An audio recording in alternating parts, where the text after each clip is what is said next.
ప్రభువును రక్షకుడైన యేసుక్రీస్తు వారి యొక్క శుభనామములో మీ అందరికీ కూడా వందనాలండి, శుభాలు. మీరంతా కూడా బాగున్నారని, ఆరోగ్యంగా క్షేమకరంగా ఉన్నారని నేను తలుస్తున్నాను. ఈ ఉదయకాలం కొద్ది నిమిషాలు వాక్యం వినడానికి మన హృదయాలు సిద్ధపరచుకుందాం. మానవ జీవితంలో మనిషికి చాలా అపరిమితమైనటువంటి ఆశలు ఉంటాయి. మనిషి హ్యూమన్ బీయింగ్లో ప్రతి మనిషికి కూడా మానవుడు ఆశాజీవి అంటారు. మంచిదే, ఆశాజీవి వరకు బాగానే ఉంది. కానీ మనిషికి ఉన్నటువంటి ఆశలు అడి ఆశలైతే అది ప్రమాదకరం. మనిషికున్న ఆశలు దురాశలైతే అది ప్రమాదకరం. ఆశలు ఉండడం మంచిదే. అది ఎంతవరకు మంచి ఆశలున్నాయి, చెడు ఆశలున్నాయి, దురాశలున్నాయి. ఆత్మ సంబంధమైన ఆశలున్నాయి, శరీర సంబంధమైన ఆశలు కూడా ఉన్నాయి. ఆశల వల్ల చాలా జీవితాలు నాశనం అయిపోతున్నాయి. ఆశల వల్ల జీవితాలు పతనం అయిపోతున్నాయి. ఆశల వల్ల కుటుంబాలు కూలిపోతున్నాయి. అపరిమితమైనటువంటి ఆశల వల్ల కెరియర్ దెబ్బతింటుంది, వ్యక్తిత్వం దెబ్బతింటుంది, క్యారెక్టర్ దెబ్బతింటుంది, ఔన్నత్యం దెబ్బతింటుంది. నేను చెప్పే ప్రసంగం ఏంటంటే, మనము గనుక ఆశలు గనుక అదుపులో ఉంచగలిగినట్లయితే నీవు విజయపదంలో వెళతావు. ఆశలు గనుక నీ కంట్రోల్లో ఉంచగలిగినట్లయితే నీవు శక్తిమంతుడిగా మారుతావు. ఒక పర్ఫెక్ట్ హ్యూమన్ బీయింగ్గా, ఒక పర్ఫెక్ట్ మ్యాన్గా నువ్వు మారగలుగుతావు. మనిషి జీవితంలో పుట్టుకొచ్చే ఆశలే, హృదయంలో నుంచి వచ్చేటువంటి ఆశలే మానవ జీవితాన్ని విపరీతమైన బుద్ధుల వల్ల మనిషి జీవితాన్ని పతనం చేస్తుంది. గలతీయులకు రాసిన పత్రికలో 5వ అధ్యాయం, గలతీయులకు రాసిన పత్రిక 5వ అధ్యాయంలో 22వ వచనంలో ఫలమేమనగా, ఆత్మఫలము అనేది ఒకటి ఉంది. ఒక ఫ్రూట్ ఆఫ్ స్పిరిట్, ఆత్మఫలం. ఆత్మఫలములు అన్నాడా, ఫలం అన్నాడా? అంతే, ఆత్మఫలములు అని అనకూడదు. బైబిల్ జాగ్రత్తగా చదువుకోవాలి. ఆత్మఫలమే అన్నారు. ఆత్మఫలంలో 9 తొనలు ఉన్నాయి. బత్తాయి పండ్లు ఎన్ని తొనలు ఉంటాయి? అలాగ బత్తాయి పండ్లు ఎన్ని తొనలు ఉంటాయో ఇందులో కూడా 9 తొనలు ఉన్నాయి. ఆత్మఫలాల్లో 9 తొనలు. ఆ తొనల్లో ఒక్కొక్క తొన గురించి నేను ఇప్పుడు చెప్పను, ఎందుకంటే అంత టైం మనకు. ఒక తొన గురించి మాత్రమే, ఫ్రూట్ ఆఫ్ స్పిరిట్లో ఒక పార్ట్ మాత్రమే మనం ధ్యానం చేస్తాం ఈవేళ. ఆత్మఫలంలో ప్రారంభం ఏంటి? ప్రేమతో ప్రారంభించాడు. ప్రేమ, సంతోషము, సమాధానము, దీర్ఘశాంతము, దయాళత్వము, మంచితనము, విశ్వాసము, సాత్వికము, ఆశ, నిగ్రహము. అందరూ అనండి ఆఖరు పదం. ఆశ నిగ్రహించుకోవటం, నిగ్రహం. ఆశలు నిగ్రహించు. నేను ఇంట్రడక్షన్లో చెప్పింది మీకు అర్థమైపోద్ది నేను చేసే ప్రసంగం. ఏంటది? ఆశ, నిగ్రహం. ఆత్మఫలాల్లో ఒక ఫలం ఏంటంటే ఆశ, నిగ్రహం. ఆశని నిగ్రహించుకోవటం. ఆశలు వస్తాయి, కానీ నిగ్రహించుకోవడంలో ఉంది నీ గొప్పతనం. నిగ్రహించుకోవడంలో ఉంది. నిగ్రహించుకోవడం అంటే ఇంగ్లీష్ బాగా రాశాడు, సెల్ఫ్ కంట్రోల్ అంటాడు.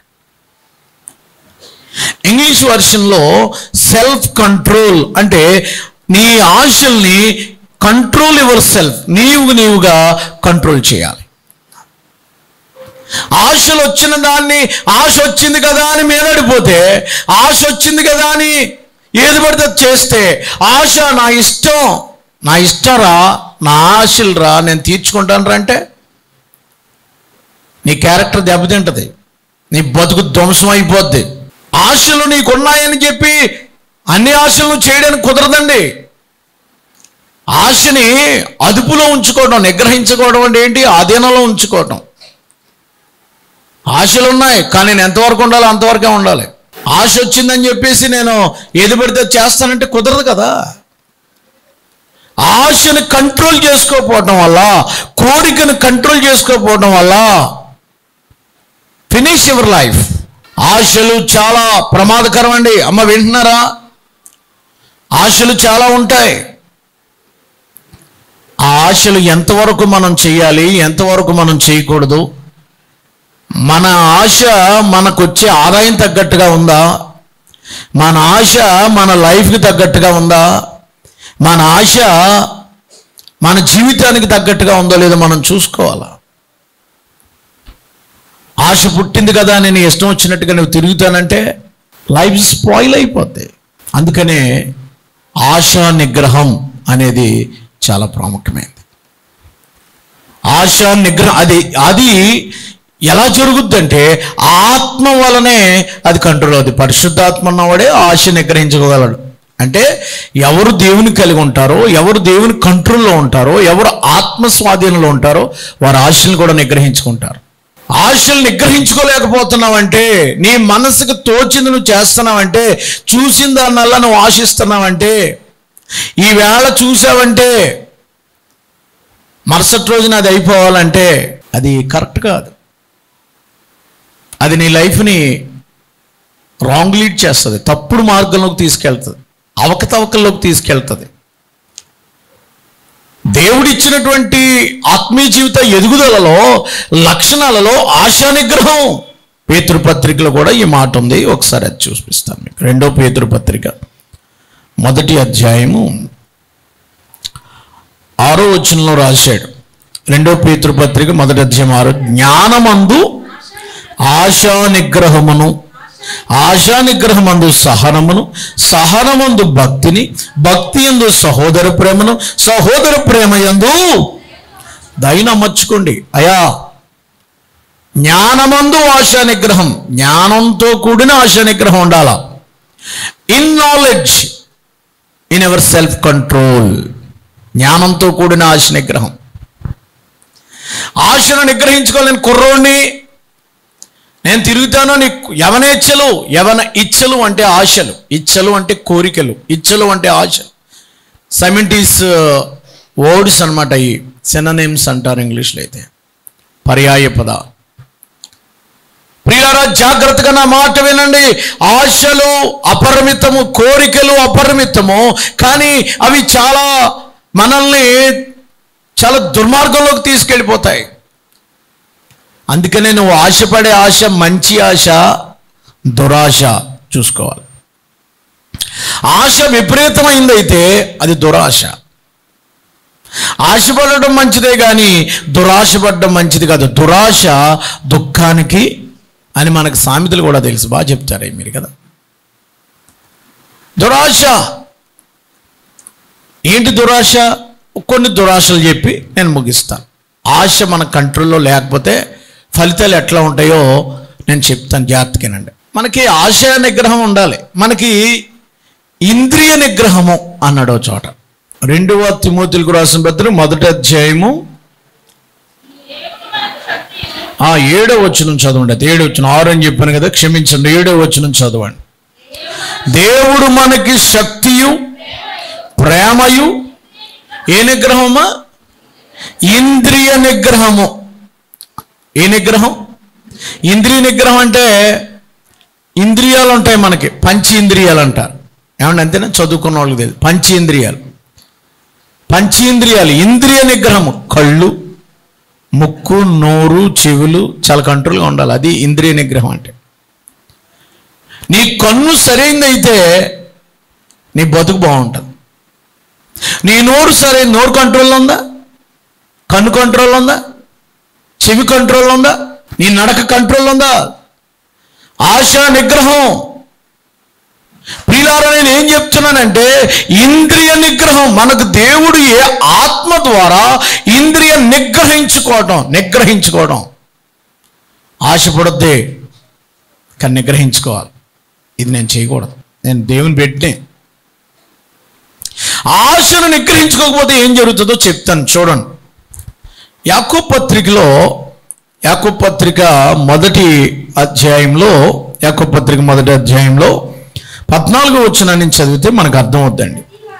ప్రతి వాడును తన స్వకీయమైన దురాశ చేత ఏడవబడి మరులు కొల్పబడిన వాడై శోధింపబడును. దురాశ గర్భాన్ని ధరించి పాపమును కనగా పాపము పరిపక్వమై మరణమును కొనును. దురాశ ప్రెగ్నెంట్ అవుతుందట. దురాశ గర్భము ధరించి, గర్భంలో ఏం ధరించాడు? దురాశ గర్భము ధరించి పాపమును మరి కనగా పాపము పరిపక్వమై ఏం కంటదట? మరణాన్ని. దురాశ. ఆశ ఉండొచ్చు, దురాశ. నీకు భార్య ఉంది, నీకు భర్త ఉన్నాడు, నీకు ఇంకా పెళ్లి కాల, టైం ఉంది, నీకు ఆశ తీర్చుకునే టైం ఉంది. అప్పుడే టెంప్ట్ అవుతావే, అప్పుడే దురాశలు పడతావే. నీ బాడీ నీ మాట ఉందా? ఇష్టం వచ్చినట్టు తిరుగుతుందా నీ బాడీ? 62 సంవత్సరాలు నీకు. నారాయణరావు తుని పట్టణానికి చెందినవాడు.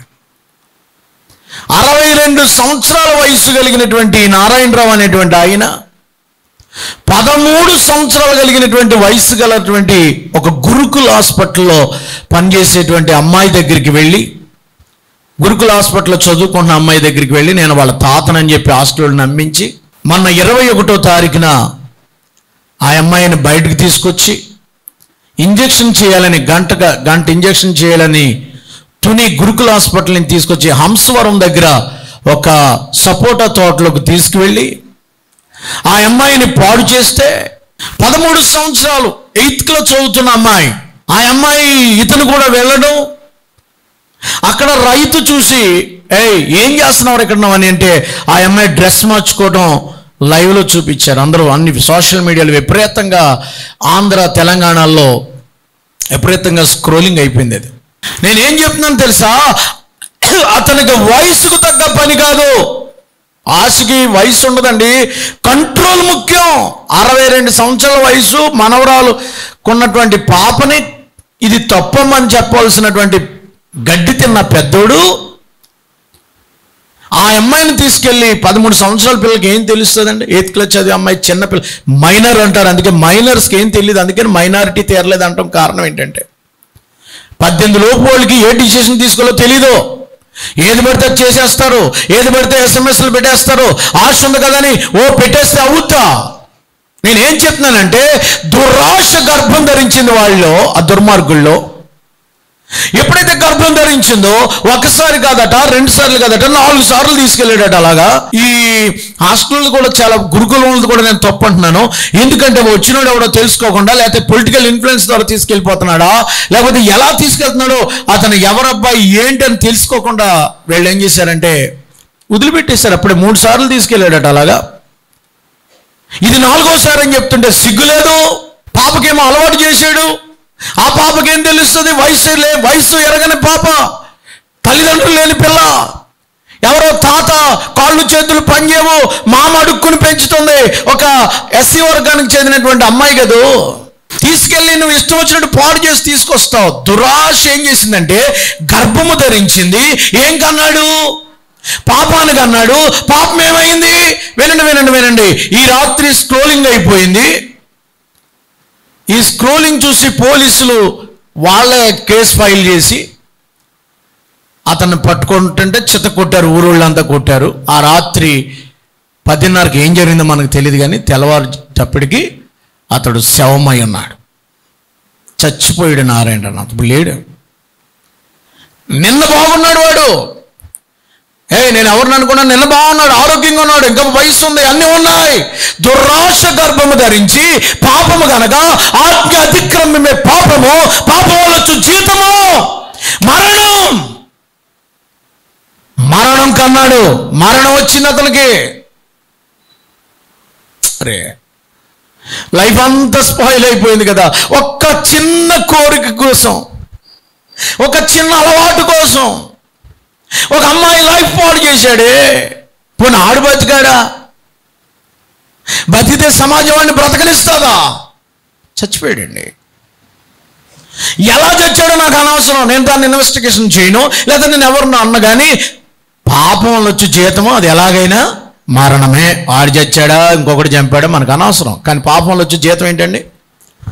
ఆశ ఉంది కదా అని పరుగులు ఎత్తావా? 8th క్లాస్ పిల్లలు, 8, 9, 10 తరగతి పిల్లలు సెక్షువల్ డిజైర్స్కి వెళ్ళిపోతున్నారు ఈవేళ. హై స్కూల్ నుంచి పాపాలు మొదలు పెడుతున్నారు ఈవేళ. ఆశకి అంతా లేదా? నీ పిల్లలు ఎక్కడ తిరుగుతున్నారో చూసుకో దయచేసి. నీ బిడ్డ ఎవరితో సాంగత్యం చేస్తుందో చూడు, నీ బిడ్డ ఎవరితో సెల్ ఫోన్ మాట్లాడుతుందో చూడు, నీ బిడ్డ చాటింగ్లో ఎవరితో చేస్తుందో చూడు. నువ్వు పడుకుని బాగానే ఉంటున్నావు, స్కూల్కి వెళ్ళింది అనుకుంటున్నావు, బిడ్డ పాడైపోయింది. వారంలో జరిగిన ఇన్సిడెంట్ నేను ఆలోచిస్తున్నప్పుడు అరే ఏంటిది? ఒక్కసారి మనం ఆశను ఏం చేసుకోవాలి చెప్పండి? కంట్రోల్. ఏం చేయలేమ్మా? ఆశా నిగ్రహము. అమ్మ ఏంటి బాబు, ఏముండాలి మనకి? ఆశ నిగ్రహించుకోవాలి. ఆశ నిగ్రహించుకుంటేనే నీ లైఫ్లో విజయం చూస్తావు, నీ లైఫ్లో సక్సెస్, నీ లైఫ్లో ఒక డిగ్నిటీ అంటారు కదా, డిగ్నిటీ, ఆ డిగ్నిటీ కనబడుతుంది. ఎవరైతే ఇక్కడ సెల్ఫ్ కంట్రోల్గా ఉంటారో, గతాన్ని వదిలేయండి, ఈ వేళ నుంచి నిన్ను డిగ్నిటీలోకి తీసుకొచ్చేది ఏంటంటే నీ సెల్ఫ్ కంట్రోల్. నీ యొక్క జీవితాన్ని ఆశలు నిగ్రహించుకోవాలి. భార్య ఉంటుండగా వేరే అక్రమ సంబంధాలు పెట్టుకోవడం ఏంటిది? ఆశా నిగ్రహం ఉన్నదా నీకు అసలు? వైఫ్ ఉంటుండగా ఇంకొక అమ్మాయితో. అందుకనే బైబిల్లో 10 ఆజ్ఞల్లో ఒక ఆజ్ఞ అంటే తెలుసా? నీ పొరుగువాని భార్యను నీవు ఆశించకూడదు. ఏం చేయకూడదు? నీ పొరుగువాని భార్యను ఏం చేయకూడదు బైబిల్లో? నీ పొరుగువానిది ఏది ఆశ ఏమిటమ్మా? అక్కడ ఏముంటుంది? 10 ఆజ్ఞలు ఏంటి? నీ పొరుగువానిది గాడిదనైనను, నీ పొరుగువాని ఇల్లు ఆశింపకూడదట, నీ పొరుగువాని భార్యను ఆశింపకూడదట. ఏమా? అతను దాసునైనను, దాసీనైనను, ఎద్దునైనను, గాడిదనైనను, నీ పొరుగువానులకు దేనిని ఆశించొద్దు అన్నాడు దేవుడు. పొరుగువాడిది దురాశ అంటారు దాన్ని. పొరుగువాడిది ఆశించేది దురాశ. ఏమండి, దురాశలు ఏం చేస్తే తెలుసా మీకు? ఏడవబడి అన్న చూడండి, అక్కడ ఏముంది? అక్కడ యాకోబు పత్రికలో 1:14 వచ్చిన ఏడవబడి అంటే ఈడ్చుకెళ్ళిపోద్దంట. దురాశలు ఒక ఊబిలోకి లాక్కెళ్ళిపోయి గొర్రెని కషాయం లాక్కెళ్ళిపోయి అందులో ముంచేస్తుంది. ముంచేసింది కదా ఆ చిన్న చెడ్డ అలవాటు. ఫ్యామిలీ మొత్తం డ్యామేజ్ కదా. ఎలా చూస్తారు ఫ్యామిలీస్ అందరినో? ఫ్యామిలీని కూడా అతన్ని బట్టి కులం చెడింది అన్నట్టుగా ఉంటుంది అనమాట. మళ్ళీ కులం కార్డు కూడా వాడాడు ఆయన. ఎంతవరకు చెప్పుకోవడానికి సిగ్గులేదు. ఎలాంటి వాళ్ళ ఎలా ఈ టైప్ వాళ్ళని అనుకోరా? జాతికే నష్టం తెస్తావు నువ్వు. అసలు చచ్చాడు మరుసటి రోజు. నేనేమంటున్నానంటే పాపం వల్ల వచ్చే జీతం ఏంటమ్మా? అందుకని ఆశను కంట్రోల్ చేసుకోండి. పొరుగువాని ఇల్లుని ఆశించొద్దు అన్నాడు, పొరుగువాని భార్యను ఆశించొద్దు అన్నాడు. పొరుగువాని భార్యను ఆశిస్తావే, పొరుగువాని భర్తను ఆశిస్తావే. నీకు ఒక భర్త ఉన్నాడు, అంతటితో. నీకు ఒక భార్య ఉంది, అంతటితో తృప్తి పొందు. ఎందుకు? దురాశలు మనల్ని ఏం చేస్తాయంటే నాశనం చేస్తాయి, లైఫ్ని స్పాయిల్ చేస్తాయి. నేను అదే అంటున్నాను. అందుకే దేవుడు ఆత్మఫలంలో ఒక ఫలం పెట్టాడు. ఆశను నిగ్రహించుకోండి. ఒకడు నేను చీప్గా మాట్లాడుతున్నాడంటే కారణం నీ ఆశ నిగ్రహం లేక. ఒకడు నన్ను చీప్గా మాట్లాడుతున్నాడంటే, నన్ను చీప్గా లేకపోతే అవమానకరంగా మాట్లాడుతున్నాడంటే, నన్ను చులకన చేశాడంటే కారణం నేను ఎక్కడో దెబ్బతిన్నాను. ఎవరినండి చులకనగా మాట్లాడతారండి? ఎవరిని చీప్గా చూస్తారండి? క్యారెక్టర్ లెస్ వాళ్ళని కదండి. క్రైస్తవులైన మనం ఆత్మఫలంలో ఒక ఫలమైనటువంటి ఆశా నిగ్రహం చూడండి. ఆశా నిగ్రహాన్ని మనం కంట్రోల్ చేసుకోవాలి కదా. యాకోబు పత్రిక, పేతురు పత్రికలో చూడండి. పేతురు పత్రికలో రాశాడు. 1 పేతురు పత్రిక, 2 పేతురు క్షమించండి 2 పేతురు పత్రిక 2వ అధ్యాయము 14వ వచనం. 2వ అధ్యాయం 14వ వచనం. వ్యభిచారిని చూచి ఆశించే కన్నులు, ఆశించుచు పాపం మానలేని కన్నులు గలవారును అస్థిరులు. వ్యభిచారిని చూచి ఆశించే కన్నులట. వ్యభిచారిని చూడగానే ఇక ఆశ వచ్చేది. మన సెల్ఫ్ కంట్రోల్ చాలా ప్రాముఖ్యం. 6 నెలల పాపతో ఆ భార్య భర్తలు, దైవజనుడు చెప్పాడు 6 నెలల పాపలతో ఆ భార్య భర్తలు వచ్చి బోరున ఏడుస్తున్నారట. పుట్టింది 6 నెలల పాప. అయ్యా, పాపకి టెస్ట్ చేశారు, నాకు టెస్ట్ చేశారు, నా భార్యకి టెస్ట్ చేశారు, ముగ్గురికి HIV ఎయిడ్స్ రోగం వచ్చింది. అంటే ఆశలకు హద్దు లేదనమాట. ఆ భర్త ఇష్టానుసారంగా తిరిగి ఉండాలి, లేకపోతే భార్య అన్న తిరిగి ఉండాలా. వీళ్ళిద్దరూ తిరిగారు. ఈ పాప ఏం చేసిందంటే 6 నెలలకు పసికందకు కూడా ఎయిడ్స్ కదా. విచ్చలవిడివైన ఎయిడ్స్ అనేది అంటు రోగం కాదు. విచ్చలవిడివైనటువంటి శృంగారం వల్ల, సెక్షువల్ ఇష్యూస్ వల్ల, సెక్షువల్ రిలేషన్స్ వల్ల ఆ వ్యాధి వస్తుంది. ఆంధ్ర రాష్ట్రంలో ఎయిడ్స్ లేని ఊరు లేదట. కోనసీమ జిల్లాలో, ఆంధ్ర రాష్ట్రంలో కోనసీమ జిల్లాలో ఎయిడ్స్ క్యాపిటల్ సిటీ అంటున్నారు దీన్ని. ఎయిడ్స్ క్యాపిటల్గా ఉందంటే ఇది చూడండి ఎంత దారుణం. అంటే ఇక్కడ ఏమి లేవన్నమాట. నియమ నిబంధనలు లేవు, అదుపు ఆజ్ఞలు లేవు. ఎవరికి కోరికొస్తే వాడు ఇష్టం వచ్చినట్టుగా తిరిగి అందరూ రాంగ్ రిలేషన్లో ఉన్నారని అర్థం కాదు. ఇది గూగుల్ సెర్చ్ చేసి చూడండి ఏమొస్తుందో. వివాహం అయిన తర్వాత నీవు పరాయి పురుషుడితో, వివాహం అయిన తర్వాత నువ్వు పరాయి స్త్రీతో సంబంధం పెట్టుకోవటం వల్ల, నీ ఆశల వల్ల నీ జీవితం నాశనం అయిపోతుంది. ఆశ, దురాశ నేను ఎక్కడ తీసుకెళ్తుందంటే మరణం వరకు తీసుకెళ్తుంది. అది నేను చెప్పదలుచుకుంది ఈవేళ. ఒక వ్యక్తిని నేను బయట చూపించాను, బైబిల్ నుంచి కూడా చూపిస్తాను వినండి. ఆడికి కళ్ళు మూసుకుపోయి వరుసవావిలు తెలియనటువంటి దుర్మార్గుడు ఎవరి మీద కొన్నేశాడంటే సొంత చెల్లి మీదే కొన్నేశాడు. తల్లులు వేరు, తండ్రి ఒక్కడే. తండ్రి ఏమన్నా మామూలుడు అనుకుంటున్నారా? దావీదు మహారాజు. ఆయనకి పుట్టిన 11 కుమారుడే అమ్నోన్. అతనికి ఒక దురాశ పుట్టింది. ఎవరి మీద అంటే అతని చెల్లి మీద. ఆవిడ సౌందర్యవంతురాలట. బహు సౌందర్యాన్ని చూసి చెల్లి మీదే కొన్నేసిన దుర్మార్గుడు. 2 సమూయేలు గ్రంథము 13వ అధ్యాయంలో అతడు పాపం చేసిన స్థితి కనబడుతుంది.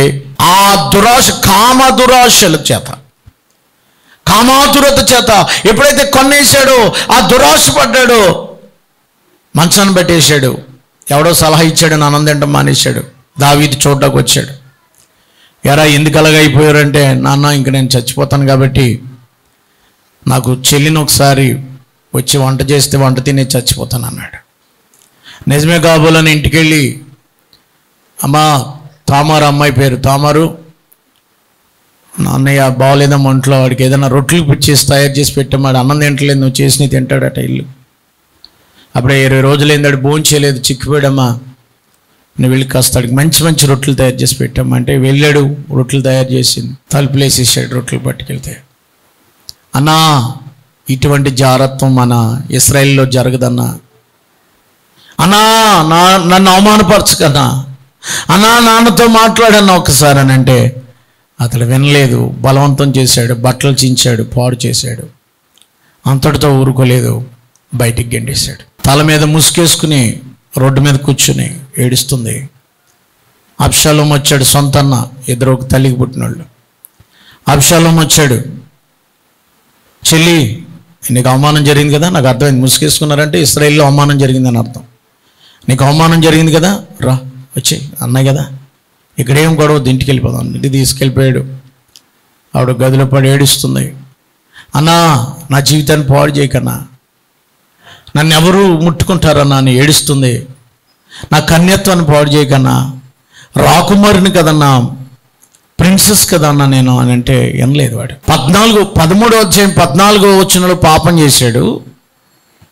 2 సమూయేలు గ్రంథము 13వ అధ్యాయం 14వ వచనంలో పాపం చేశాడు. 33వ వచనంలో చచ్చిపోయాడు. 33వ వచనం చదవండి. 14వ వచనం చదువుతారు, 33వ వచనం చదువుతారు, తీసి చదవండి ఏముంది అక్కడ. 14వ వచనంలో అతడు ఆమె మాట వెనక ఆమెను బలవంతము చేసి అవమానపరిచి శయనించెను. 33వ వచనం పాపం చేశాడు. అక్కడ దురాశ, అక్రమము, అన్యాయం చేశాడు. 33వ వచనం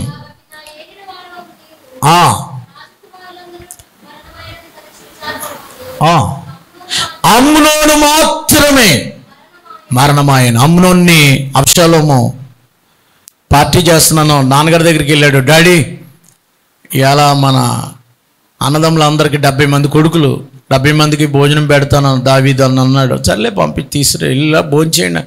ఎక్కడ గార్డెన్ పార్టీ, గార్డెనా ఎక్కడికి వెళ్తారు? దన్నమ్మరికి వెళ్తారా? అయితే వెళ్ళండి. లంకలో తింటారా? అంతే. సరిగ్గా భోజనం చేస్తున్నారు అందరూ. రెడీగా ఉన్నాడు అబ్షాలోము. చప్పళ్ళు కొట్టాడు.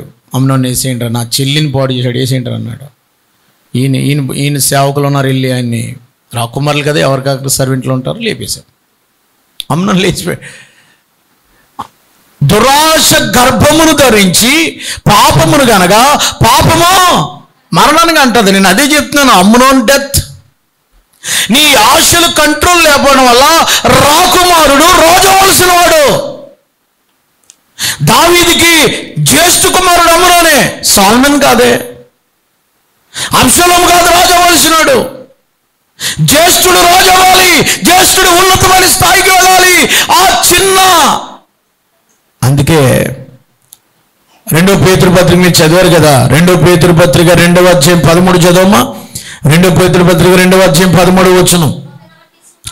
ఒకనాటి సుఖానుభవమును సంతోషమని ఎంచుకుందురు, వారు కళంకులను నిందాస్పదులనై తమ ప్రేమ విందులలో మీతో కూడా అన్నపానములు పుచ్చుకొనొచ్చు తమ భోగములు యందు ఒకనాటి సుఖం, ఒకనాటి కాదు, ఒక సెకండ్ సుఖం కోసం ఒకనాటి లైఫ్ పోగొట్టుకున్నారు వీళ్ళు చాలా మంది. ఎక్కడ చూసినా మర్డర్స్ ఎందుకు జరుగుతున్నాయి? Illegal contacts. ఎందుకు భార్య భర్తను చంపేస్తున్నారు? ఇటీవల కాలంలో 40 మంది చంపేశారు భర్తను, పోలీస్ రిపోర్ట్ ప్రకారం భార్యలు చంపేశారు. కారణం ఎవరితో కనెక్షన్ పెట్టుకుని. ఇటీవల కాలంలో భార్యలను కొంతమంది చంపుతున్నారు. ఎప్పటి నుంచి వస్తుంది? ఎంత దారుణమైనటువంటి పరిస్థితులు చూడండి. దురాశ. ఎంఆర్ఓ ఆఫీసులో నిన్న ఒక ఆవిడ శ్రీకాకుళంలో ఆవిడ స్టేట్మెంట్ ఇస్తుంది ఎంఆర్ఓ ఆఫీసులో. ఎంఆర్ఓ గారు నన్ను ఇట్లా సంతకం పెట్టాలంటే, భూమి కోసం పట్ట ఇవ్వాలంటే ఇలా అడిగాడని చెప్పేసి పబ్లిక్గా సోషల్ మీడియాలో పెట్టేసింది. ఎంత దారుణం. ఇప్పుడు అతని మీద ఎంక్వైరీ, అతన్ని సస్పెండ్ చేయబోతుంది గవర్నమెంట్.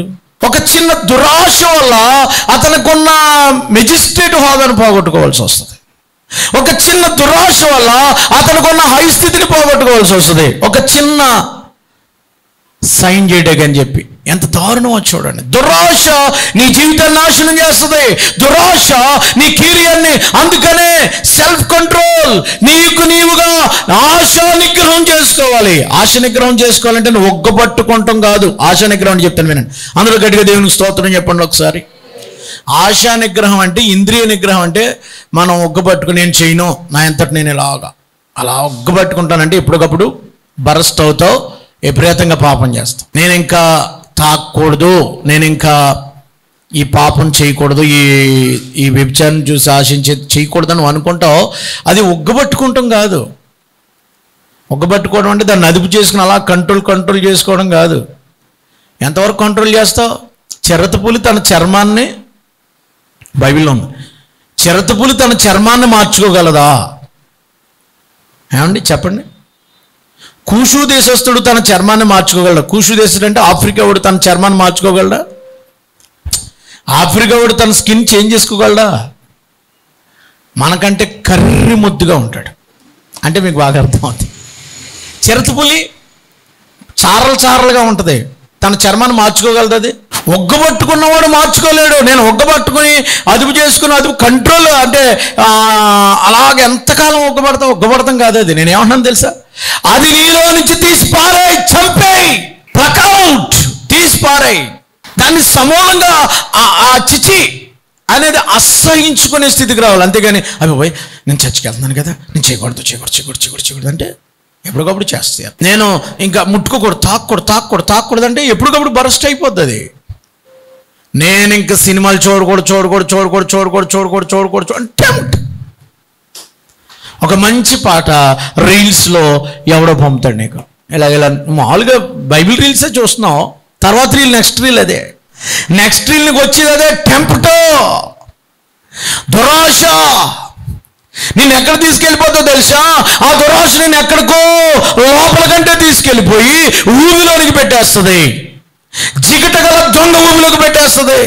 మొదటగా నేను చెప్పేది ఏంటంటే, కామాతురత ఆశ అనేది కంట్రోల్ చేయండి.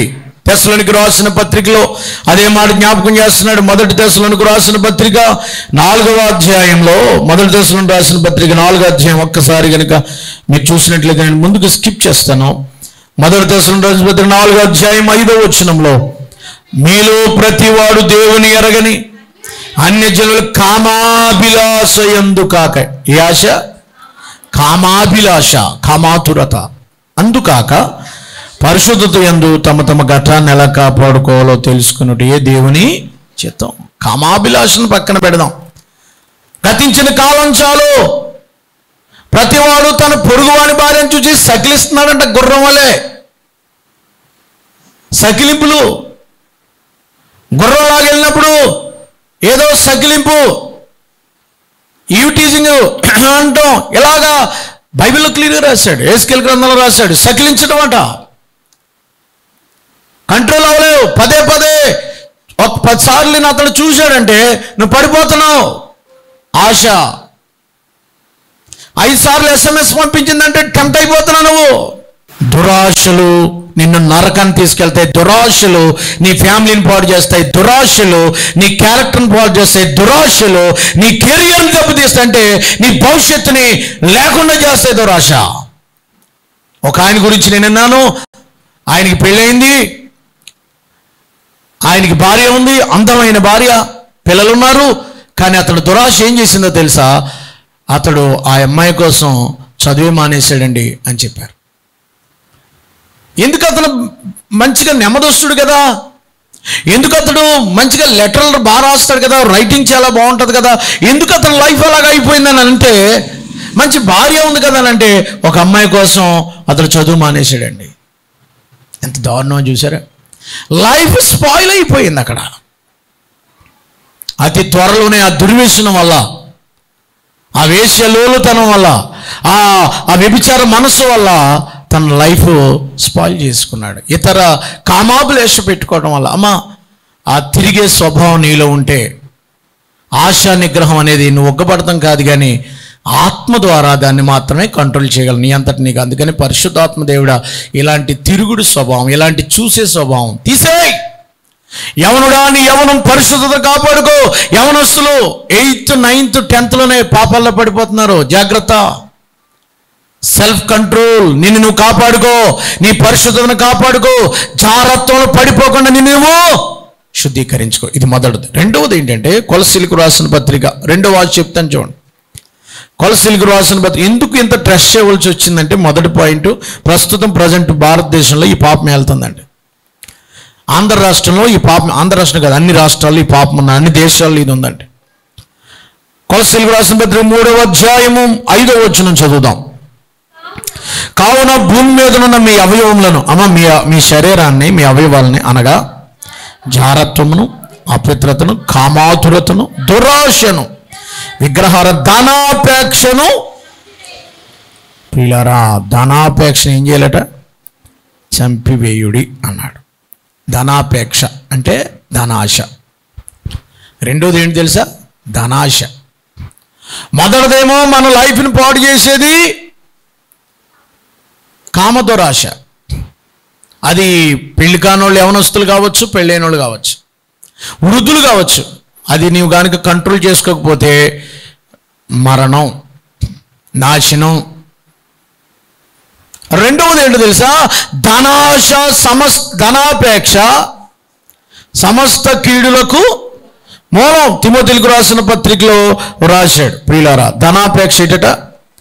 సమస్త కీడులకు మూలం. ఇక్కడ 6వ అధ్యాయం, మొదటి తిమోతిలకు రాసిన పత్రిక 6వ అధ్యాయము 9వ వచనం చదవండి. 6-9. ధనవంతులకుట అపేక్షించువారు శోధనలోను, ఉరిలోను, అవివేకయుక్తములోను, హానికరములైన అనేక దురాశల్లో పడుదురు.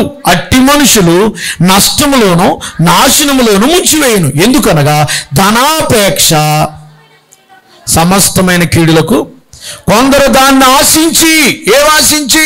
ధనమును ఆశించి విశ్వాసము నుండి తొలగిపోయి నానా బాధల చేత తమ్మును తామే పొడుచుకున్నారు. ధనమును ఆశించి. ఏమంటే ఇదెంత సెక్షువల్ డిజైర్స్ ఎంత దారుణమో, ధనాపేక్ష కూడా అంతే దారుణం. ధనం ఎక్కడికైనా నాశనం చేసేస్తుంది. ఎందుకు అప్పులు పాలైపోతున్నారు జనాలు? ప్రతి వాళ్ళకి అప్పులు అప్పులు అప్పులు అప్పులు అప్పులు. ఇక్కడ ఉన్న వాళ్ళకి చాలామందికి అప్పులు ఉంటాయి, నాతో సహా. కారణం ఏంటి?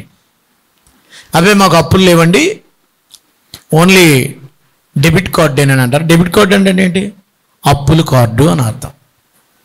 అదే క్రెడిట్ కార్డు అండి. క్రెడిట్ కార్డు అంటే అప్పులు కార్డు అని అర్థం. క్రెడిట్ కార్డు ఉందంటే దాన్ని వాడతానంటే ఏంటి?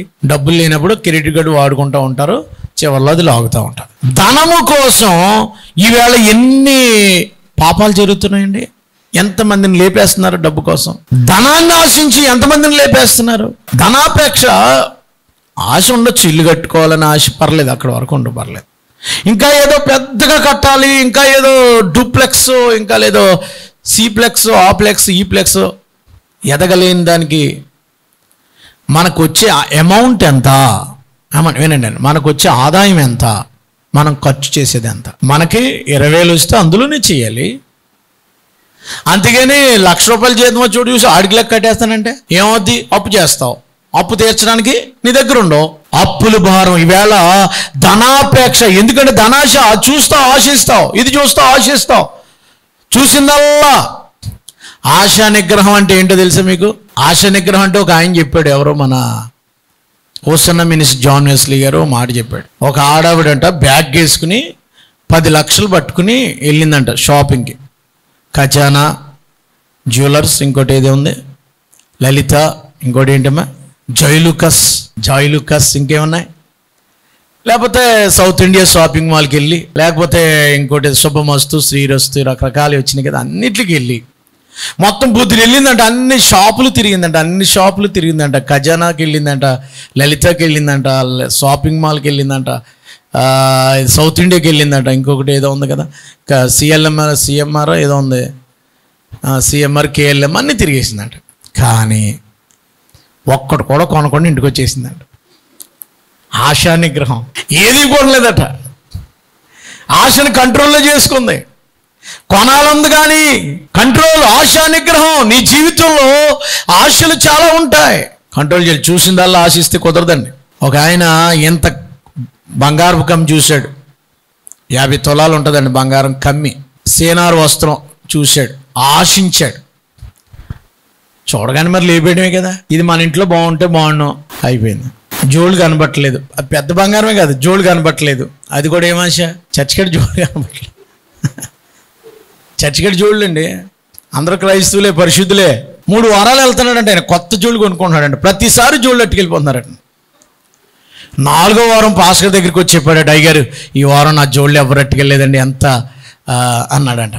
అయ్యో ఎలా జోళ్ళు అట్టుకెళ్ళలేదు నాయన, ఎంత మంచి సంఘం మంది అన్నాడు. కాదు కదండి, ఒక జోడు కిటికీలోనో జోడు ఆ కిటికీలో పెట్టానండి. అందుకంటే ఒక జోడేమో ఆ కిటికీలో పెట్టానండి, ఒక జోడు ఇంకో కిటికీలో దాచానండి. దురాశ. ఏ ఆశ చెప్పండి? పరిశుద్ధ గ్రంథంలో చూడండి, యెహోషువ గ్రంథం, ఒక రెఫరెన్స్ ఇస్తాను మీకు. యెహోషువ గ్రంథము 7వ అధ్యాయం 21వ వచనం చదవండి. యెహోషువ గ్రంథం 7వ అధ్యాయం 21వ వచనం. యెహోషువ గ్రంథము 7వ అధ్యాయం 21వ వచనం. ఆ మంచి సేనారు పై వస్త్రము, 200 తులాలు వెండి, 50 తులాలు బంగారు కమ్మి నేను చూచి వాటిని ఆశించి తీసుకుని. అమ్మ ఏం చేసిందంట? చూచాడంట, ఆశించాడంట, తీసుకున్నాడంట, పట్టుకొచ్చి ఇంట్లో పెడిగాడంట. చూచాడు, ఆశించాడు. దురాశ. నీది కాదు అది, దేవుడు ముట్టుకోవద్దు అన్నాడు. ఎందుకు తెచ్చుకున్నావు? అలా కాదండి, అక్కడ ఎవరు తీసుకోవట్లేదు, నేను దేవుడు తీసుకోవద్దు అన్నాడు. వృధాగా అన్న పోనమ్మన్నాడు, కానీ దాన్ని ముట్టుకోవద్దు అన్నాడు దేవుడు. దురాశ ఎక్కడి వరకు తీసుకెళ్ళిపోయిందండి? యుద్ధంలో ఓడిపోయే వరకు అయిపోయారు. ఎందుకు ఓడిపోయారు అన్నాడు దేవుడు. ఇదిగో పలానాడు దొంగతనం చేశాడయ్యా, దురాశ పడ్డాడు. అవును, నేను ఆశించి తీసింది నిజమే, నేను పాపం చేశాను అన్నాడు. ఆకాను అతన్ని, అతని భార్యను, అతని పిల్లల్ని నడిరోడ్డు మీద తీసుకొచ్చి రాళ్ళతో కొట్టి చంపేశారు. దానికి ఆకూరలో అని పేరు పెట్టారు. దురాశ ఎక్కడ తీసుకెళ్ళింది? దురాశ గర్భము ధరించి ఆశించి అది దొంగిలించి గర్భం ధరించాడు, ప్లాన్ వేసుకున్నాడు. కుర్రోడు ప్లాన్ వేసాడండి మొన్న. Plan 1, plan A, plan B, plan C. A plan అండి అది? ఇది సక్సెస్ అవ్వకపోతే ఇది వర్కౌట్ అవుద్ది, ఇది వర్కౌట్ అవ్వకపోతే ఇది సక్సెస్ అవుద్ది అని ప్లాన్ కాసుకున్నాడంట 10th క్లాస్ కుర్రోడు. ప్లాన్ ఏ అమలు చేశాడు. పక్కన అపార్ట్మెంట్లో ఈయన ఉంటాడు, ఈ అపార్ట్మెంట్లో అమ్మాయి ఉంటుంది. ఆ వేళ సెలవు 2 నెలల క్రితం. లోపలికి వెళ్ళాడు. దురాశ. ఎందుకు వెళ్ళేవారంటే మరి నాకు తెలియట్లేదు, కానీ అతను చెప్పడం బ్యాట్ కోసం అని అంటున్నారు. బ్యాట్ కోసం వెళ్ళినాడు, బ్యాట్ తెచ్చేసుకోవాలి కదా. అక్కడ ఇంకొక అమ్మాయి 10th క్లాస్ చదువుతున్నామని 20 కత్తిపోట్లు పొడి చంపేశాడు. 20 కత్తిపోట్లు. మీకు తెలీదా ఇది? తెలీదా ఈ న్యూస్? 2 నెలల క్రితం హైదరాబాద్లో జరిగింది, మన సెలవు రోజుని. వాడు మళ్ళీ plan A, plan B, plan C రాసుకున్నాడంట. ఎక్కడికి వెళ్ళిపోతుంది? దురాశలో. 10th క్లాస్ కుర్రోడు 2 నెలల నుంచి స్కూల్కి వెళ్ళట్లేదు అటాడు. స్కూల్లో చెక్ చేశారు, పట్టుకున్నారు. వాడు సరౌండర్ అయిపోయాడు. వాళ్ళ అమ్మకే చెప్పలేదు. అమ్మ అన్నదట నువ్వు కానీ చేసేవేట్రా అని. మరి వాళ్ళ అమ్మకి ఏం డౌట్ అవుతుందో, రోజు డబ్బులు తెస్తున్నాడు అంటాడు. చెప్పాలి కదా. ములక్కాళ్ళు అట్టుకొచ్చినప్పుడే చెప్పేయాలి కదా, దొంగతనం చేయకూడదు దురాశరా. ఏమా ములక్కాళ్ళు తెచ్చాడు మీ అమ్మాయి, మీ అబ్బాయి ఎక్కడి నుంచి లంకలోంచి అట్టుకొచ్చాడు. ఎందుకు అట్టుకొచ్చారో, కొన్నావా తెచ్చావు? ఆ చెట్టుకాడి నుంచి కోసుకొచ్చాను. బాలేదు. రేపు పొద్దున వంకాయలు కూడా అట్టారా, బాగుంటుంది. వంకాయలు కూడా బాగుంటాయి. ఎవరి మళ్ళీ మాకు కూడా పచ్చిమిరపకాయలు లంకలను తెచ్చి మాకు కూడా తెచ్చేయడం, అందులో మమ్మల్ని కూడా పాపంలో ఇన్వాల్వ్ చేసి ఆ పాపం మాకు పోయింది కదా. ఆయన పచ్చిమిరపకాయలు వంకాయలు అందరూ తేయటం మానేశారు. దేవుడు దీవించను గాక. ఎందుకంటే మీకు తోటలు లేవు కనుక మీరు ఎక్కడ తెస్తారు? తెచ్చారంటే అంతే. దేవునికి స్తోత్రం కనుక రైతన్న ఇవ్వాలి. దురాశ ఎక్కడి వరకు తీసుకెళ్ళిపోద్దంటే మరణం వరకు వెళ్ళిపోతే. జైల్లో ఉన్నాడు ఇప్పుడు కుర్రాడు. ఆకాను మరణం తెచ్చుకున్నాడు. ఆకాను ఆ ద్వేష అది పరాయులది. రాజమండ్రిలో ఒక తెలిసిన ఆటో డ్రైవర్ గారు ఉన్నారు, క్రిస్టియన్. ఏం పేరు? భూషణం గారు. ఆయన ఆటోలో ఎవరో వదిలేసి వెళ్ళిపోయారు మమ్మల్ని, మా అంకుల్ని, వాళ్ళని ఇక్కడ తీసుకొస్తాడు ఆయన ఆటోలు. ఇప్పుడు కూడా రాజమండ్రిలో ఏమో ఆయన ఆటోయే వాడతాం ఏదన్నా అవసరం అయితే. ఆయన ఒక బ్యాగ్ పట్టుకెళ్ళి పోలీస్ స్టేషన్కి అప్పచెప్పాడు. ఎవరు బ్యాగ్ మర్చిపోయారు. అందులో 5 లక్షల రూపాయలు ఉన్నాయండి. అందులో ఎన్నున్నాయి? సార్ నా కారు ఎక్కారండి, నా ఆటో ఎక్కారు, దిగిపోయారు, క్యాష్ బ్యాగ్ మర్చిపోయారని ఇస్తే వాళ్ళు అక్కడ పెడితే వాళ్ళు కూడా కంప్లైంట్ ఇవ్వడానికి వచ్చి చూస్తే వాళ్ళు ఆశ్చర్యపోయారట. బాబు నువ్వు 5 లక్షల రూపాయలు నువ్వు తీసుకోకుండా ఎందుకు తీసుకొచ్చావంటే మా పాస్టర్ గారు మాకు అలా నేర్పారండి, మా వాక్యం మాకు అలా నేర్పుతండి, నేను యేసు ప్రభువు పెట్టినండి, పొరుగోడిది ఏది ముట్టుకోనండి. గట్టిగా చప్పలు కూడా దేవునికి స్తోత్రం చెప్పొచ్చుగా. ఆయన్ని పేపర్లో వేశారు. ఇతను నమ్ముకున్న దేవుని వల్ల తిరిగి డబ్బు ఇచ్చేశారని పేపర్లో వేశారు. ఇప్పటికీ ఇక్కడికి వచ్చాడంటే రీజన్గా 200, 150, 300 తీసుకుంటే తప్ప ఇంకొక ₹1 ఎక్స్ట్రా తీసుకోడు. రాజమండ్రి సభలకు 3 రోజులు అతను పెట్టాం, ₹1 ఎక్స్ట్రా తీసుకోడు. ఆయన పేరు పేపర్లో వచ్చింది. కారణం ఏంటి? I am the Christian, I don't touch other money, I don't desire other money లేదా అదర్ పర్సన్. నేను ఎవరిని ఆశించను. దురాశ. గెహాజీ ఆ డబ్బును ఆశించాడు. ఎవరి శిష్యుడేమో గెహాజీ? ఎలీషా శిష్యుడైన గెహాజీ ఆ డబ్బును ఆశించి, పాస్టర్ గారు రోగం తగ్గింది నయమానికి, బాబు పాస్టర్ గారు ఈ వెండి తీసుకోండి, బంగారం తీసుకోండి అంటే, నీ డబ్బులు నాకు అక్కర్లేదు, నా దేవుడు గొప్పడు, ఇలా నీ డబ్బులు నాకెందుకు రా, పోరా అన్నాడు నయమాన్ని. అలాగ సార్ మీరు ప్రార్థన చేశారండి, స్వస్థత వచ్చిందండి, తీసుకోండి సార్, ఇది కానుక. కానుక లేదు, నీ కానుకల వల్ల నా దేవుడు నాకు ఇస్తాడు, పో అన్నాడు. వెళ్ళిపోయి గెహాజీ గడి పాస్టర్ గారికి అసలు జ్ఞానం లేదు, ఎలా సంపాదించుకోవాలో కూడా తెలియట్లేదు దీనికి. పోనీ నేను అడిగాడు ఏమన్నా, కానుకే కదా ఇస్తుంటా, ఏంటమ్మా కానుకే కదా ఇస్తుంటా, తీసుకోవచ్చు కదా, ఈయనకి లేకపోతే నేను తెచ్చేసుకుంటానని పరుగెత్తుకుని వెళ్ళిపోయాట. ఆమె ఎలాగే ఎక్కడికి వెళ్ళిపోయాడు? 2 రాజుల గ్రంథం 5వ అధ్యాయంలో ఉంటుంది. పరుగెత్తుకుని వెళ్ళిపోయి పరుగెత్తుకుని బోడిపోయి వంతున వరకు వెళ్ళిపోయాడంట. అమ్మా రన్నింగ్ రేస్లో పీటీ హోసా కూడా పనిచేయదంట, తల పరిగెత్తాడంట. దేనికోసం? నేనేమంటాను తెలుసా? కుష్ఠరోగం కోసం పరిగెత్తాడు. కుష్ఠరోగం తెచ్చుకున్నాడు. ఆడికి కుష్ఠరోగం తగ్గితే బాగు చేసి ఇచ్చిన కానుక్కి ఈయన పరిగెత్తాడు. ఏంటి వెనక్కి తిరిగి చూశాడు, గుర్రం మీద వెళ్తున్నాయన రథం మీద. ఏంటి బాబు ఏంటి అండ్ ఇప్పుడే మా అయ్యగారికి చుట్టాలు వచ్చారండి, కొంచెం చేతపాట్లు ఏమన్నా బంగారం అయ్యమంటే, ఎంత అమ్మా అక్కడ ఏముంటాయి వివరాలు? 2 రాజుల గ్రంథం 5వ అధ్యాయంలో వివరాలు ఉంటాయి. ఏంటమ్మా? ఎంత? 2 మణుగులు వెండి, 2 దుస్తులు బట్టలు. 2 మణుగులు ఏంటి? 4 మణుగులు వెండి అట్టుకెళ్ళు. 2 దుస్తులు ఏంటి అమ్మ? 2 మణుగులు వెండి. 2 మణుగులు వెండి అంటే మరి మణుగుకి ఎంత అండి? ఎన్నికో ఎంత నాకు తెలియదు. మీకు ఎంత తెలుసా? వెండి కొంటారా మీరు ఎవరన్నా? వెండికి ఆశపడ్డాడు, 2 మణుగులు వెండికి తెచ్చేసుకున్నాడు.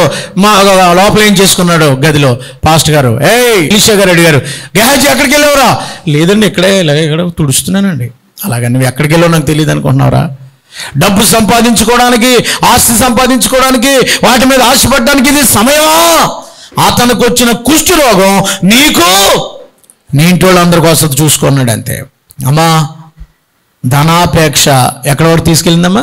తన పిల్లల కుష్ఠరోగాన్ని వచ్చేసింది. పిల్లలకి ఆడేం చేశారు? పిల్లలు అందరికీ కుష్ఠరోగాలే, పుట్టినోడల్లా కుష్ఠరోగమే. మా దారి 2 మణుగులు. 2 మణుగులు ఎంత ఉంటుందమ్మా వెండి? మా ఐదారు ఒక ₹1,00,000 ఉంటుందేమో, అదే ఎంత కొట్టేది నాకు తెలియదు. 2 మణుగులు వెండి కోసం కుష్ఠరోగి కింద ఊరవతలకి వెళ్ళి పాపులం మేము తండ్రి అని పాట పాడతారు చూడండి, అలా పాడుకుంటా అయిపోయింది నీ బతుకు. చిన్నదాని కోసం ఆశపడద్దు. నిగ్రహం, ఆశా నిగ్రహము. అందరానండి అమ్మా, డబ్బు మీద ఆశ పుట్టినంటనే ఆశ నిగ్రహం చేసుకోకపోతే ఎలాగా? అప్పులు పాలు అయిపోవటం ఎలాగా? ఏది పడితే అది కావాలి, ఏది పడితే లగ్జరీ లైఫ్, లగ్జరీ. బాబా, నీకు 2,50,000 బైక్ నీకు ఎందుకంట? నాకు BMW కారు నాకు ఎందుకు? దురాశ. నాకేదో చిన్న కారు చాలు, అది సరిపోద్ది. BMW కారు కావాలంటే ₹1,00,00,000 ఉన్నది, నాకెందుకు? మనకు మామూలు బండి సరిపోద్ది. 2,50,000 బండి మనకెందుకు? అవసరమా బాబు? మనకు వచ్చే ఆదాయం ఎంత, మళ్ళీ దీనికి ఎంత, దానికి ఎంత? నీకున్న దాంట్లోనే చూసిందల్లా చీర 10,000 20,000 మామూలుగా జిగేలు మనాలా. నువ్వు కట్టేవంటి క్రిస్మస్కి మామూలుగా ఉండకూడదు. ఈ డబ్బులు 500 తక్కువ వస్తాయి. నలుగురు వెళ్తారు, 500. ఇప్పుడు నువ్వు ఇంటికి వెళ్ళి ఇచ్చేస్తాను, 500 ఇస్తావా? లేనప్పుడు 300 చీర కొనుక్కోవచ్చుగా, 500 చీర కొనుక్కోవచ్చు కదా. అంత పెద్ద కాస్ట్లు ఇట్టుకుని కంటేనే కదా నేను కట్టింది. ఇంకెవరో ఏమంటారు దీన్ని? నేను వేసింది వా డ్రెస్సు, నా మోడలు. దురాశ దుఃఖానికి చేటు. జాగ్రత్త సుమా. అననీయ సప్ఫీరాలు చెప్పుకుంటా పోతే బోల్డ్ మంది ఉన్నారు బైబిల్లో. అననీయ సప్ఫీరాలు ఆశపడి కానుక ఇస్తామని చెప్పారు పాస్టర్ గారికి. ఇంత ఇస్తామన్నారు. ఎంత ఇస్తానో మీకేంది? మీరు ఎంత అన్నారు నాకేం తెలుస్తుంది? ఎంత కొంత ఇస్తామన్నారు. సరే పట్టుకొచ్చి ఇచ్చేయాలి కదా. ఇంతకే అమ్మారా? అవును సార్. సగం దాచేసుకున్నారు. దురాశ వచ్చింది, వెళ్ళిపోవా. రే పడుసోళ్ళారా, ఇంటిని తీసుకెళ్ళి సమ్మచ్చేయండి అని అక్కడే పడిపోయి చచ్చిపోయాడు. అలా ఆవిడ వచ్చింది. ఆవిడ పేరు ఏం పేరు? సప్ఫీరమ్మ గారు. అయ్యారండి ప్రభుస్తోత్రం అండి, ప్రభుస్తోత్రం, ప్రైజ్ లార్డ్, ప్రైజ్ లార్డ్ అండి. అమ్మా ప్రైజ్ లార్డ్, బాగున్నాను. అయ్యారండి మా ఆయన గారు కానుక పంపానండి, అందింది. వచ్చాడమ్మా. ఎంతకమ్మారమ్మా? ఆయన చెప్పినంతకండి, నాకేం తెలిసిందంట. మీ ఇద్దరు ఎందుకు ఏకపించారు? మీ ఆయన సమ్మతి చేశారు చూడు, కాళ్ళు కడుక్కున్నారు, వాళ్ళు ఇప్పుడే స్నానాలు చేసి వచ్చారు చూడు, వాళ్ళు వెనక చూడు, నిన్ను కూడా తీసుకుపోతారు అన్న టప్పన పడిపోయింది. ధనాపేక్ష సమస్త కీడులకు ఇది 2వది. ఇంకా నాకు టైం లేదు. 3వది మామూలుగా పాయింట్లు కానీ చెప్తాను. కొంతమందికి తిండి అపేక్ష. ఇంకా 24 గంటలు తింటమే వెళ్ళదు, తిండి మీద ఉంటుంది ఈ పని.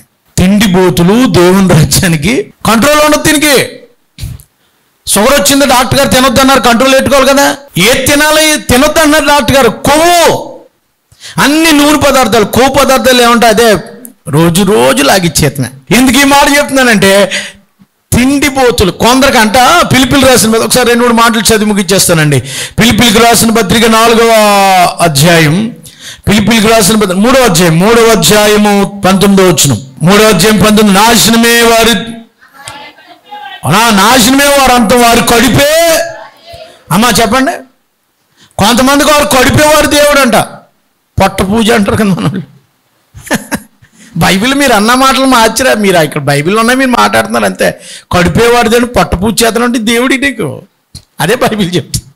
వారి కడిపే. ఆ తిండి కంట్రోల్ లేదు నీకు. తిరగడం నీ ఇష్టమే, పోతావు నాకే. ధనాపేక్ష నీ ఇష్టమే. ఎక్కడికక్కడ దొంగిలించుకుంటాం, చితక కొడతారు, 2 చేతులు వెనక్కి కట్టేసి కొట్టరా. 3వది కడుపు. శద్రకు మేషకు అబేద్నెగో దానియేలు మేము తినం. మటన్ కర్రీ మేము ముట్టుకోం. రాజుగారి భోజనమే. రాజుగారి భోజనం అంటే ఏముంటుందమ్మా? బంగాళదుంప కుర్మ, వంకాయ పులుసు పెడతారు రాజుగారికి. మరి ఏం పెడతారు? నువ్వు చెప్పు మరి ఏం పెడతారు? రాజభోజనం అంటే ఎలా ఉంటుంది చెప్పండి? బోల్డ్ ఐటమ్స్ ఉంటాయి. ఇవి మాకొద్దు, మాకు తినడానికి ఆకుకూరలు చాలు. దానియేలు గ్రంథం 1వ అధ్యాయంలో ఉంటుంది, ఇంటికి వెళ్ళి చదువుకోండి. ప్రియులారా, ఆశ నిగ్రహం లేకపోతే ఎందుకు నువ్వు దురాశల వల్ల నీ ఆరోగ్యాన్ని పాడు చేసుకుంటున్నావు? దురాశల వల్ల నీ నోటికి కళ్ళెం పెట్టుకోమన్నాడు దేవుడు. నీ నోటికి తిండిపోతూ కావద్దు అన్నాడు సామెతల గ్రంథంలో. ఆకుకూరలతో భోజనం చేయటం మేలని బైబిల్లో ఎన్నోసార్లు రాశాడు. ఆ పండు చూసే కదా పాడైపోయారు వాళ్ళు. ఎవరో అది తెలుసు కదా మీకు. దురాశ తింటే ఏంటి, ఏమొస్తుంది? తింటే నీకు ఏమొస్తుంది? ఇది వచ్చింది, పాపం వచ్చింది. దురాశ గర్భం ధరించి పాపం, కానీ పాపం వల్ల మరణం వచ్చేసింది అందరికీ. జాగ్రత్త. ఒక చిన్న ఆశ, ఒక కంట్రోల్, ఆశా నిగ్రహం. నీ లైఫ్ అంతా కూడా ఒక దాని మీద ఆధారపడి ఉంది, సెల్ఫ్ కంట్రోల్. ఇది నేను చేయకూడదు, ఇది నేను చెయ్యాలి. ఇది 3వది. 4వది ఏంటంటే ప్రియులారా, మాట.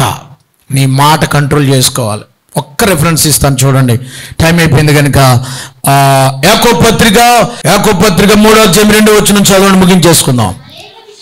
అనేక విషయములలో మనమందరము తప్పిపోవచ్చున్నాం. ఎవడైనను మాట యందు తప్పని ఎడల అట్టివాడు లోపము లేనివాడై తన సర్వ శరీరమును స్వాధీనపరుచుకున్న శక్తి వల్ల ఉన్న మాటలో కరెక్ట్గా ఉంటే, మాట నోరు జారితే, అమ్మా కాల్ జారితే తీసుకుంటా ఉంటా, కానీ ఏం జారితే తీసుకోకూడలేవు. అది జాగ్రత్త. మాటలో కంట్రోల్. ఎంత మాట వస్తే అంత మాట మాట్లాడేకు, తక్కువగా మాట్లాడు, మంచి పేరు వస్తుంది. విస్తారమైన మాటలో ఏముంటుందటండి? నోరు నీ నోటికి ఏం పెట్టుకోమన్నాడు కింద? కళ్ళం, చిక్కం, ఏమంటాం మాస్క్, లేకపోతే జిప్. నీ నోటికి జిప్ పెట్టు, ఇష్టం వచ్చినట్టు వాగేకు, ఇష్టం వచ్చిన వసపెట్టలాగా ఊరికే వాగేకు. నోరుని కంట్రోల్ చేసుకో. నోరు మంచిదైతే ఎలాంటి బోల్ చెప్తారు మీరు, కానీ కంట్రోల్ ఉండదు అంతే. మాట జారావా? మోషే కాని మాట వలన కానాను దేశమును, ఒక్క చిన్న మాట, ప్రభువా ఎంత చేసి నన్ను అవతలకు తీసుకెళ్ళవా నాయనంటే, నీకు మాట్లాడుకోడు, నువ్వు తప్పుడు మాట్లాడావు. ఏం మాట్లాడాను ప్రభు? ద్రోహులారా అన్నావు, అంతే తప్పు. జాగ్రత్త. 5వది లోకాశలు. చెప్పడానికి టైం లేదా? లోకాశ వదిలిపెట్టాయి. ఏదది? సొదొమ గొమొర్రా వదిలేయి, లోతు వచ్చాయి. వచ్చేస్తాం. రావట్లేదు, చేయట్టుకు లాక్కొచ్చేసాడు. అయినా సరే లోతు భార్యకి ఏం ఆశ వచ్చింది? అమ్మా ఏం ఆశ? వెనక్క తిరిగింది. ఏమైందమ్మా? ఏమైందంట? గట్టిగా చెప్పండి, ఏమైంది? షాల్ట్రాక్, ఉప్పు స్తంభం అయిపోయింది. జాగ్రత్త. లోకాశల్లోకి వెళ్ళావా? లోకాశలు చూసావు, నీ లైఫ్ స్పాయిల్. ఇవన్నీ నేను చెప్పి అనేది ఆశా నిగ్రహం లేక జరిగినాయి అని. బైబిల్ అంతా ఆశా నిగ్రహం లేకపోవటమే. ఆశా నిగ్రహం. ప్రభువా ఆశా నిగ్రహం దయచే ప్రభు. ఆశా నిగ్రహం లేక వ్యాధులు, ఆశా నిగ్రహం లేక సమస్యలు, ఆశా నిగ్రహం లేక నిందలు, ఆశా నిగ్రహం లేక అవమానాలు. తల వంచుదాం, ప్రార్థన చేద్దాం. ఆశా నిగ్రహం వల్ల జీవితాన్ని పాడు చేసుకుంటున్నామేమో. ఒకసారి మోకరిద్దాం. ఆ ముసలివాడు ఆశా నిగ్రహం లేక, అమ్నోను, ఆకాను, ఆ గెహజీ ఆశ నిగ్రహించుకున్నాడు. జోసఫ్ యోసేపు ఆశ నిగ్రహించుకున్నాడు. Never I does or don't does. నేను అది చేయను. I never touch. నేను ముట్టను. నేను దేవుని బిడ్డనే. ఆశ నిగ్రహించుకోవచ్చు కదా. కొరింథీయులకు రాసిన పత్రికలో అంటాడు, స్వతంత్రం అనుకున్నది కానీ అన్నీ చేయదగినవి కావు. నీకు స్వతంత్రం ఉందని ఇష్టం వచ్చినట్టు తిరగడానికి కుదరదు. అమ్మా నీ ఆశ నిగ్రహించుకోవాలని అడుగుతున్నాను. నీకు స్వతంత్రం ఉంది కానీ నిగ్రహం లేదేమో నీకు. ప్రభువా చిన్న ప్రార్థన చేసుకుందాం. టైం అయిపోయింది. తమ్ముడు, ఎందుకు నీకు మంచి లైఫ్ ఉంది, ఎందుకు అలాగే ఇచ్చలవిడిగా తిరుగుతావు? ఎందుకు నీ నోటికి వచ్చిన ఆశను కంట్రోల్ చేసుకోలేవా? ఎందుకు భయంకరంగా తాగుతావు? లైఫ్ పాడైపోతుంది కదా. అది కంట్రోల్ ఉంటే చాలు. ఎందుకయ్యా దురాశలు? ఎందుకు ఆ వ్యభిచారపు కన్నులు? ఎందుకు ఆ యొక్క కామాతురతలు? ఎందుకు ధనాపేక్ష? ఎందుకు ఆ లంచగొండితనం? మన అమలాపురంలో ఎంఆర్ఓ పట్టబడింది. జస్ట్ 45,000 ఎంతో అనుకుంటా. ఉద్యోగం పోయింది కదా. ఏసీబీ దాడులు జర్నీ అమలాపురం ఎంఆర్ఓ ఎవరో కాదు. ఆశ, చిన్న ఆశ ఉందని సెల్ ఫోన్ మాట్లాడు చర్చిలో ఉండగానే సెల్ ఫోన్ ఎత్తాలని ఆశ నీకు. ఎంత దారుణం అది. సెల్ ఫోన్ను కంట్రోల్కి వెళ్ళిపోతున్నావు. చూడకూడదు అనుకుంటావు. చిన్న రీలే కదని మొదలెడతావు లోపలికి వెళ్ళిపోతున్నావు. గంటలు రీల్స్ దగ్గర గడిపేస్తున్నావు. నేను పాడు చేసేది అదే కదా, ఇన్స్టాగ్రామే కదా, నువ్వు పెట్టే పోస్టులే కదా నేను పాడు చేస్తున్నా. ఏంటి ఆశ ఏంటి? నువ్వు పెద్ద సెలబ్రిటీలకు కనబడాలా, నువ్వు పెద్ద హీరోలకు కనబడాలా? చూడని సెల్ ఫోన్ ఎడిక్షన్ అయిపోయావు, నువ్వు పాపంలో పడిపోయావు. చిన్న ప్రార్థన చేసుకో. ప్రభా, ఆశ నిగ్రహం లేక నేను ఎలాగ అయిపోయాను. ఎందుకు అతను మనిషి ఎలాగ అయిపోయాడంటే నువ్వు పెట్టే టార్చర్ వల్ల. అది కొను, ఇది కొను, అది చేయి, అప్పులు కుప్ప అయిపోతుంది. చూసుకో బాబు, నీ స్థాయి అంతా నువ్వు ఎక్కడ ఎగురుతున్నావు చూసుకో బాబు. నువ్వు దురాశలు ఎందుకు నీకు నాశనం తెచ్చుకుంటావు? అది నీ జాగ్రత్తం చేయవాడు కేవలం బుద్ధిశీనుడు, అతను శరీరానికి హాని చేసుకుంటాడని సామెతలు ఉన్నాడు. ఆయన చూసుకో ప్రభా. ఆశ నిగ్రహం లేక నేను అనారోగ్యాలు తెచ్చుకున్నాను. ఆశ నిగ్రహం లేక ప్రభా శ్రమల్లో ఉన్నాను. ఆశ నిగ్రహం లేక ప్రభా నా కుటుంబం ఈ వ్యాధిని పడిందయ్యా. ఆశ నిగ్రహం లేక నేను నష్టం తెచ్చుకున్నాను ప్రభా. నాకు ఆశ నిగ్రహం దాయిచ్చేయమని అడుగు. పరిశుద్ధాత్మ దేవుడు నిన్ను ఆశ నిగ్రహం అనే ఆత్మఫలం అనుగ్రహించును గాక. ప్రేమమయుడా, కనికర సంపన్నుడా, మాకును కావలసిన ఆత్మఫలమైన ఆశా నిగ్రహం దాయిచేయండి. ఆశా నిగ్రహం ఏది పడితే అది కోరటం, ఏది పడితే అది తినటం, ఏది తోస్తే అది చేయటం, ఎంత ఆశ వస్తే అది తీర్చుకోవాలనేటువంటి మనసు కలిగి ఉండడం వల్ల జీవితంలో అందరూ పోయారు ప్రభా. ఒక ఆకాను, ఒక గెహజీ, ఆయన ఒక అమ్మునాను, ఒక ఆహాబు, కుక్కలు రక్తం నాగిని ప్రభు పక్కతోట ఆశించడం వల్ల. చెప్పుకుంటా పోతే బైబిల్లో ఎంతోమంది. ఒక సాల్మెన్ ఆశ కొద్ది పాపం చేశాడు, భ్రష్టుడైపోయే స్థితికి వచ్చాడయ్యా. మా జీవితాల్లో ఏం చేయాలో ఏం చేయకూడదో మాకు సెల్ఫ్ కంట్రోల్ దాయిచ్చేయండి. ఆశా నిగ్రహము, ఇంద్రియ నిగ్రహం మాకు అనుగ్రహించి మా జీవితాన్ని ప్రభా మేము అదుపులో ఉంచుకుని నీకు ఇష్టమైన బిడ్డలుగా ఆశా నిగ్రహం అనే ఫలము ద్వారా మాకు ఏది ఇచ్చావో దానితోటే సంతృప్తి పడి మనసు అడి ఆశలు అడిగి తిరిగి కంటే ఎదుటనున్న వాడిని అనిపించడం మేలని ప్రసంగి భక్తుడు నాయన ఆరాధ్యంలో రాయించేటట్టుగా మనసు అడి ఆశలు తిరగడం కాకుండా మాకు ఇవ్వబడిన దాంతో మేము తృప్తి పొంది నేను స్తుతించే భాగ్యం దాయిచ్చేయమని అయా. మా ఆశలన్నీ కూడా దురాశలన్నీ లయపరిచి నీకు ఇష్టమైన ఆశలు మాకు అనుగ్రహించమని, విత్తబడిన వాక్యం ఫలింపచేయమని యేసు ప్రభువారి పేరట వేడుకొనుచున్నాము తండ్రి. ఆమేన్.